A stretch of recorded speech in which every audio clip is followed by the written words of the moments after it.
भारतीय परिषद अधिनियम 1892, उसे कहते हैं बेटा हम भारतीय परिषद अधिनियम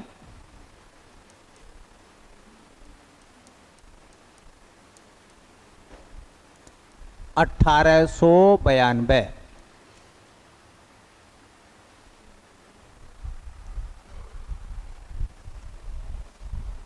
इस अधिनियम की दो बातें इंपॉर्टेंट हैं और वो दो बातें आपको नोट करनी है बस केवल। देखिए, पहली बात तो ये थी, निर्वाचन पद्धति की शुरुआत हुई तो इस एक्ट ने भारत में चुनाव जैसे रूल्स को लागू किया। इससे पहले भारत में निर्वाचन नहीं होता था। ठीक है, तो भारत में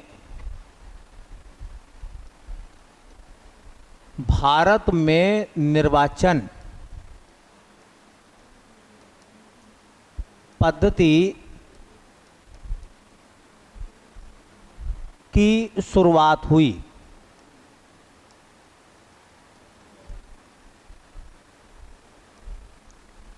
लेकिन एक बात जरूर याद रखें कि चुनाव दो प्रकार के होते हैं, प्रत्यक्ष और अप्रत्यक्ष। तो शुरू में प्रत्यक्ष चुनाव का प्रावधान नहीं था, बल्कि चुनाव थे, कैसे थे? अप्रत्यक्ष चुनाव थे। तो याद रखें, कभी वो पूछने लगे कि चुनाव प्रणाली कैसी थी। ये जो निर्वाचन पद्धति थी, निर्वाचन पद्धति कैसी थी? तो अप्रत्यक्ष। कैसी थी? अप्रत्यक्ष। लेकिन ये तो तय था कि भारत में चुनाव जैसी प्रक्रियाओं की नींव रखी गई। तो एक बड़ा अच्छा सवाल पूछा जाएगा कि बताइए किस अधिनियम के आधार पर या किस अधिनियम के द्वारा भारत में चुनाव की शुरुआत हुई है? तो 1892 का एक्ट, 1892 में। दूसरा क्या होता था, एक बजट आता था तो भारतीयों को बजट पर प्रश्न करने और अनुपूरक प्रश्न पूछने का भी अधिकार मिला। ठीक है, तो इसमें दूसरी बात ये थी भैया, भारतीयों को बजट पर बहस करने व अनुपूरक प्रश्न पूछने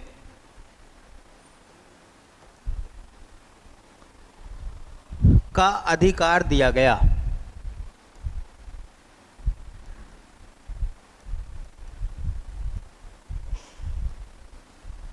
जब सरकार भी अब लोकसभा में बजट लेकर आती है ना, तो बजट पर विपक्ष बहस करता, ठीक है, ये क्यों है, ये क्यों नहीं है।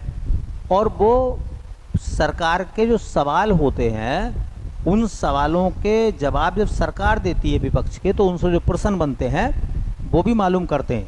मतलब एक प्रश्न के उत्तर के बाद प्रश्न करना, उन्हें अनुपूरक प्रश्न कहते हैं।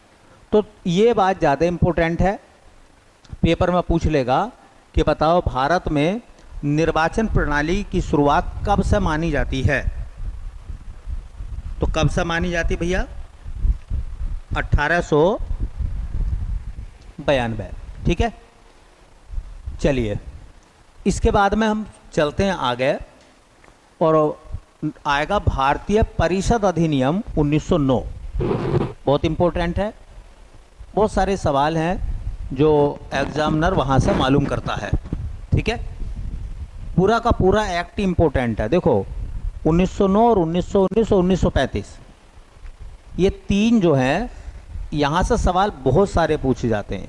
ठीक है, तो इसके बाद में एक्ट आएगा भारत परिषद अधिनियम, भारत परिषद अधिनियम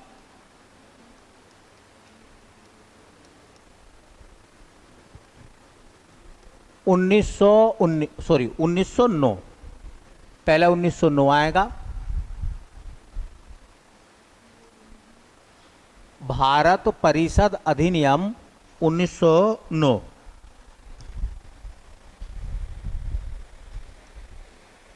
ठीक है, तो ये जो भारत परिषद अधिनियम 1909 था, इसकी बात मैं बताऊं आपको।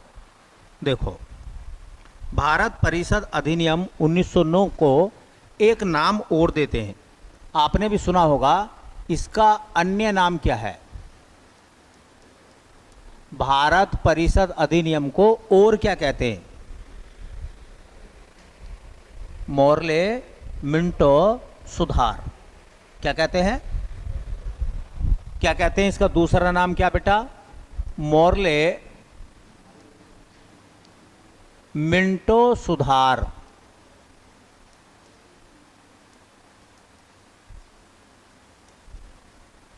मोर्ले मिंटो सुधार कहते हैं। अब इसमें दो नाम आ रहे हैं, एक मोर्ले का और एक मिंटो का। तो मोर्ले कौन था? मोर्ले था भारत सचिव। कौन था? भारत सचिव। और मिंटो कौन था? मिंटो कौन था बेटा? लॉर्ड मिंटो, भारतीय वायसराय, भारत का वायसराय। तो ये भारत का वायसराय था। मिंटो कौन हुआ? भारत का वायसराय।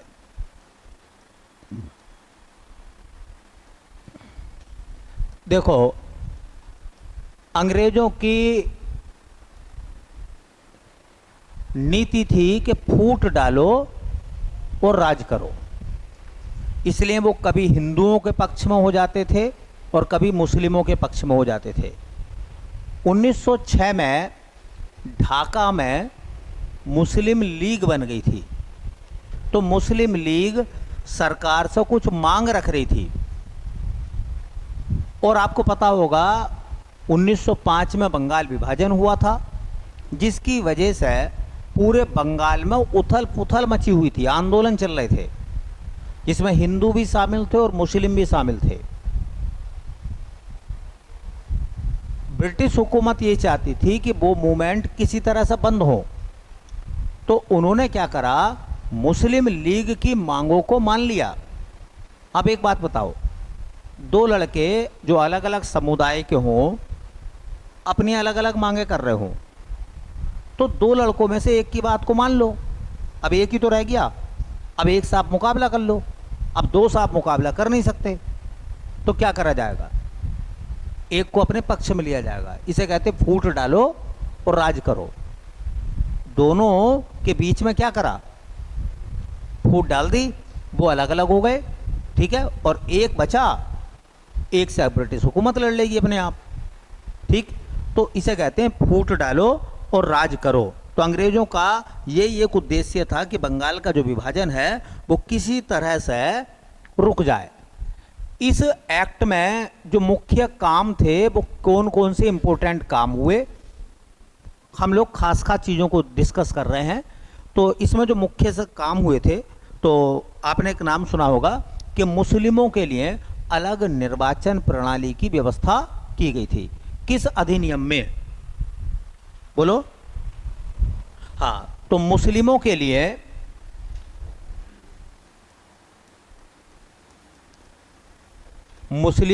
लिए अलग निर्वाचन प्रणाली बनाई गई।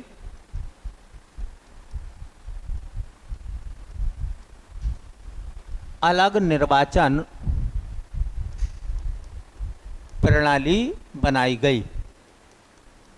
अब एक बात बताओ, मुस्लिमों ने ये मांग रखी कि हमारे लिए अलग निर्वाचन की व्यवस्था हो, ठीक है, वो सरकार ने मान ली उनकी मांग। तो बताओ, अब जो मुस्लिम पक्ष है वो आंदोलन क्यों करेगा? वो तो शांत हो गया। अब दूसरा पक्ष बचा, उससे ब्रिटिश हुकूमत निपट लेगी। अर्थात इसमें क्या हुआ, इसके अंतर्गत मुस्लिम सदस्यों का चुनाव, इसके अंतर्गत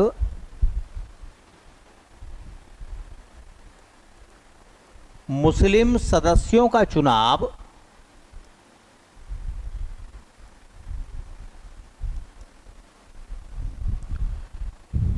मुस्लिम सदस्यों का चुनाव मुस्लिम मतदाता ही कर सकते थे।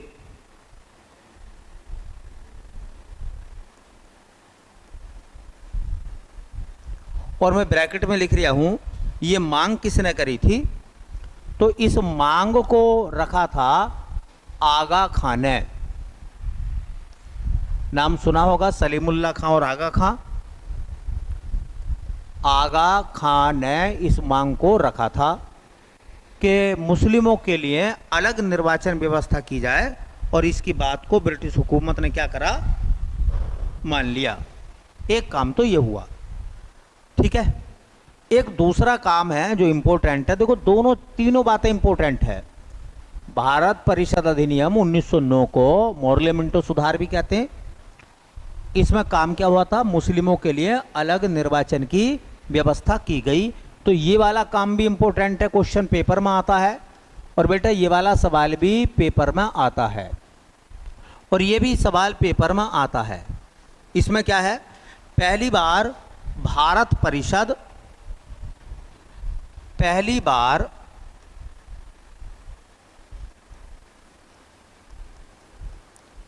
भारत परिषद जिसे भारतीय परिषद भी कहते हैं,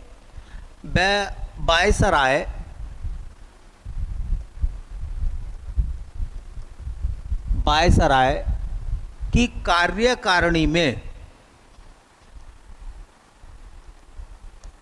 कार्यकारिणी में भारतीयों को शामिल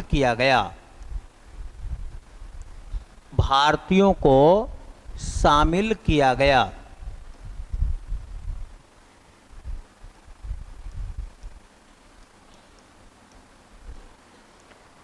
समझ रहे हैं क्या मामला है इस बात का?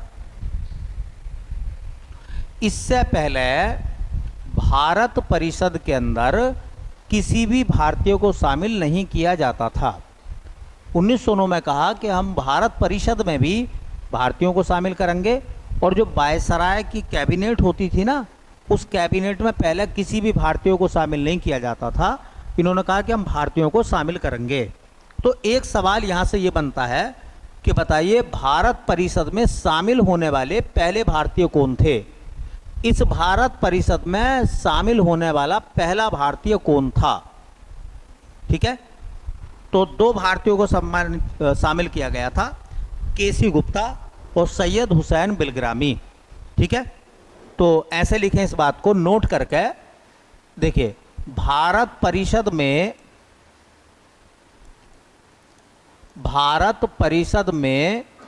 शामिल होने वाले भारतीय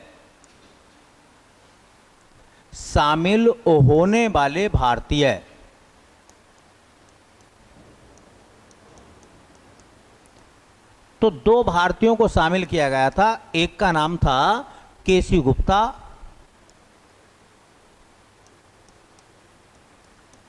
और बेटा एक मुस्लिम मेंबर थे, उनका नाम था सैयद हुसैन बिलग्रामी। सैयद हुसैन बिलग्रामी।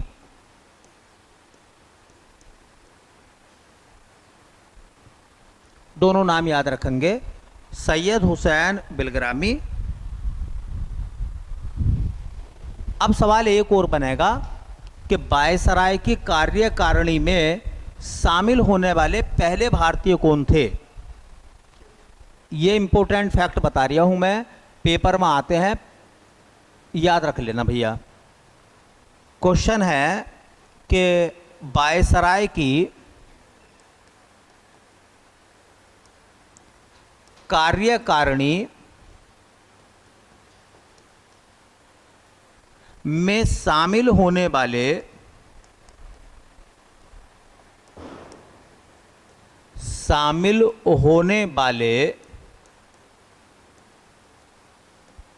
प्रथम भारतीय, उनका नाम जरूर याद रखें। वायसराय की कार्यकारिणी में पहले भारतीय कौन से शामिल हुए थे? तो बेटा उनका नाम है सत्येंद्र प्रसाद सिन्हा। क्या क्या नाम है? सत्येंद्र प्रसाद सिन्हा। सत्येंद्र प्रसाद सिन्हा। और एक बड़ा अच्छा और इम्पोर्टेंट सवाल है, ये सवाल ऐसा पूछा जाता, याद रख लेना इसको भी। देखिए, अंग्रेजों के नाम के साथ में लॉर्ड रखता था, जैसे लॉर्ड मिंटो है ना, Lord Canning, Lord Chelmsford, Lord Irwin. तो पहला भारतीय कौन था जिसे लॉर्ड की उपाधि दी गई? तो कौन थे वो? सत्येंद्र प्रसाद सिन्हा। इनको कौन सी उपाधि दी गई थी? तो इनकी जो उपाधि थी, जो इनको प्राप्त हुई थी, उसका नाम था लॉर्ड या लॉर्ड की उपाधि। याद रखें, लॉर्ड की उपाधि पाने वाले पहले व्यक्ति का नाम कौन सा है? पहले भारतीय का नाम सत्येंद्र प्रसाद सिन्हा। और दूसरा सवाल बनेगा कि वायसराय की कार्यकारिणी में शामिल होने वाले पहले भारतीय का नाम क्या था? बोलो, क्या नाम था? सत्येंद्र प्रसाद सिन्हा। तो 1909 के एक्ट के मुख्य प्रावधान हमारे सामने 3 है। 3 ही बातें मुख्य हैं। देखिए, पहला सवाल है कि भारतीय परिषद अधिनियम 1909 को और क्या कहते हैं? मोर्ले मिंटो सुधार। तो मोर्ले कौन थे? भारत सचिव। मिंटो कौन थे? वायसराय। करेक्ट। काम क्या हुए थे? पहला काम, मुस्लिमों के लिए अलग निर्वाचन प्रणाली बनाई गई। किस अधिनियम में? बोलो, 1909 के अधिनियम में। दूसरा सवाल ये था कि पहली बार भारत परिषद और वायसराय की कार्यकारिणी में भारतीयों को शामिल किया गया। तो पहले भारतीय जो वायसराय की कार्यकारिणी में शामिल हुए थे, उनका नाम क्या था? सत्येंद्र प्रसाद सिन्हा। और उनको कौन सी उपाधि मिली थी? लॉर्ड की उपाधि। तो लॉर्ड की उपाधि पाने वाले पहले भारतीय का नाम सत्येंद्र प्रसाद सिन्हा। भारत परिषद में शामिल होने वाले पहले भारतीय कौन थे? तो 2 व्यक्ति थे, केसी गुप्ता और सैयद हुसैन बिलग्रामी। ठीक है। इसके बाद हम चलते हैं अगले पड़ाव पर, और वो अगला पड़ाव है भारत सरकार अधिनियम 1919। भारत सरकार अधिनियम 1919। ठीक है, इंपॉर्टेंट है पूरा फैक्ट 1919 का भी। भारत